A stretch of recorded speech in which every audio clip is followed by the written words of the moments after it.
Усе, що ви знаєте про Мейдей, неправда. Квітень 1912-го. Титанік тоне. Радист Джек Філіпс відстукує CQD, тодішній сигнал лиха від компанії Марконі. Його молодший колега Брайт нахиляється. Надійшли СОС, це новий сигнал, може це твій останній шанс. Філіпс починає передавати обидва по черзі. Поруч пароплав Каліфорнія за 10 миль, але його радист вимкнув апарат і ліг спати за 20 хвилин до зіткнення. Тому його сигнал нікуди не дійшов і 1517 осіб загинули. Після цієї катастрофи весь світ зрозумів, наявності сигналу лиха замало. Потрібен один сигнал, який неможливо пропустити, переплутати чи проігнорувати, який буде таким моторошним, що будь-хто і будь-де прийде на допомогу, якщо його почує. І 11 років по тому такий сигнал з'явився. Проте навколо нього більше запитань, ніж відповідей. Є одна деталь, яку більшість публікацій про Мейдей старанно замовчує. Фредерика Стенлі Мокфорда, старшого радіооператора аеропорту Кройдон під Лондоном, вважають автором цього вислову. Його ім'я є у Вікіпедії, у сотнях статей, навіть на його надгробку в Сассексі є напис про цей внесок до порятунку людських життів. Але Меріам Вебстер, один із найавторитетніших словників англійської мови, пише прямо: стверджують, що Мейдей придумав Фредерик Стенлі Мокфорд, але ми не змогли підтвердити цього твердження. Коли 2 лютого 1923 року британські газети оголосили про новий сигнал, то жодна з них не згадала про Мокфорда. Ні Таймс, ані Dover Експрес. Просто новий сигнал для авіації замість СОС. Ім'я з'являється згодом і відтоді просто повторюється від публікації до публікації. Це не означає, що Мокфорда не існувало чи що він не мав стосунку до Мейдей. Він справді жив і працював у Кройдоні.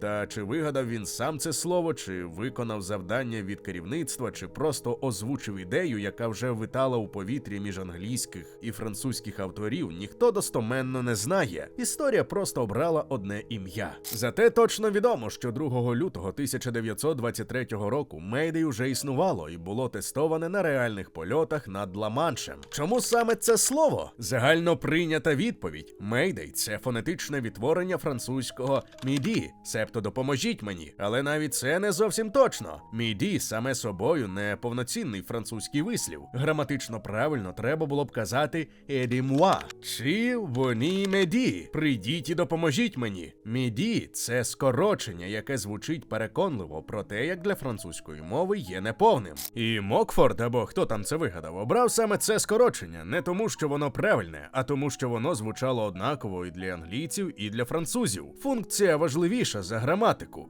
Сигнал лиха – це не місце для дискусій про відмінювання. Тут є глибша думка про те, як людство вирішує проблеми на межі мов і культур. Правила і граматика відступають перед практичністю. Мейдей – неправильний французький вислів, який став найважливішим словом у міжнародному повітряному просторі. 2 лютого 1923 року Dover Експрес повідомила не просто про новий сигнал, а й про його перший реальний тест. Гідролітак RAF зазнав відмови двигунів над Ла-Маншем і тричі передав нове слово до етеру. Станції у Кройдоні і Лімпні отримали сигнал. Авіаційний офіцер зателефонував у порт Дувра, і за 20 хвилин буксир уже був поруч із екіпажем. Жодного попередження заздалегідь, просто слово по радіо і злагоджена реакція. Це був доказ концепції. Один сигнал замінив плутанину з перекладами, переформулюваннями і різними національними стандартами. 1927 року Міжнародна радіотелеграфна конвенція у Вашингтоні закріпила Мейдей офіційно, як голосовий еквівалент СОС абеткою Морзе. Хвилинка уваги для тих, хто ще не підписаний на наш телеграм-канал. У нас там не тільки анонси нових відео, а ще й безліч цікавих історій і фактів, які ми не публікуємо на Ютубі. Посилання у описі і прямо зараз на екрані. А тепер про те, чого немає у жодній популярній статті про Мейдей, але що має пряме відношення до катастроф. У США пілоти традиційно кажуть «declaring emergency». Оголошую аварійну ситуацію замість стандартного Мейдей. Це американська особливість, яка ввійшла у практику і збереглася в багатьох авіакомпаніях. ICAO, Міжнародна організація цивільної авіації, прямо рекомендує використовувати саме Мейдей і пан-пан, а не Declaring Emergency. Причина – нестандартні вислови в реальних надзвичайних ситуаціях призводять до плутанини і затримки реакції диспетчерів. Swissair 111, 1998 рік. Над Атлантикою у літаку виник виникло задимлення. Екіпаж спочатку голосив «Пан-пан», потім перейшов на «Swissair 111 Heavy is declaring emergency» замість «Mayday». Далі нарешті «Mayday», але час витратили на інтерпретацію нестандартної фрази. Літак упав до океану біля Канади. Загинуло 229 осіб.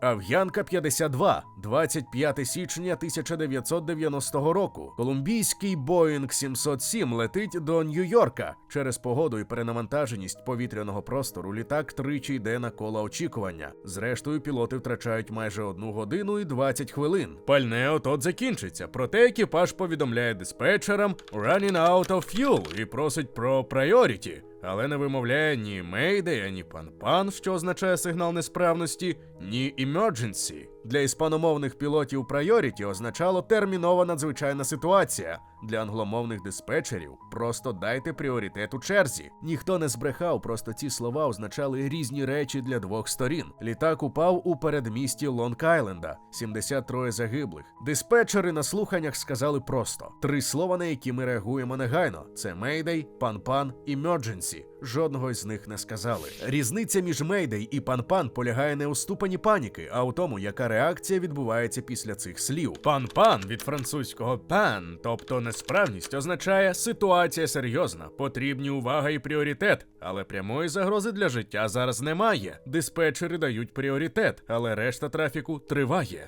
«Mayday» означає негайна загроза для життя. Геть усю частоту негайно звільняють, жодного іншого трафіку. Рятувальні служби вмикають максимальну готовність іще до посадки. Аеропорт може зупинити всю решту операцій. Між цими двома сигналами прірва в реакції рятувальних служб. І пілот за кризової ситуації мусить прийняти правильне рішення за секунди. При стресі, в шумі і часто за нестачі кисню. Саме тому тренування вимовляти правильно слово – це не формальність. Це буквально питання секунд, які вирішують усе. Доки ми тут, популярне уявлення про SOS як Save Our Souls або Save Our Ship – це бекронім, тобто значення, яке створили вже після виникнення сигналу. Насправді, SOS обрали суто через вигляд у абетці Морзе – 3.3-3 що має симетричну форму, її неможливо сплутати навіть під час поганого етеру. Жодного сенсу в літерах не закладали. Як ми казали на початку, на Титаніку оператори спочатку використовували CQD, попередній стандарт компанії Marconi. SOS тоді вже був офіційно прийнятий від 1908 року. Проте CQD залишався знайомішим для досвідчених радистів. Брайден наполіг на надсиланні обох, і це типова річ для переходу поміж стандартів, коли старий іще живе поруч із новим. За 9 років після Титаніка з'явився Mayday, і вже не для крапок і тире, а для голосу. Часом виникає спокуслива думка про те, що в епоху GPS, супутникових маяків і автоматичних систем виклику рятувальників голосовий сигнал – то анахронізм. Але це не так. Голосовий Mayday цінний не тому, що техніка ненадійна, а тому, що він передає контекст у реальному часі. Що саме відбувається, скільки людей на борті, скільки пального, яка ситуація розвивається.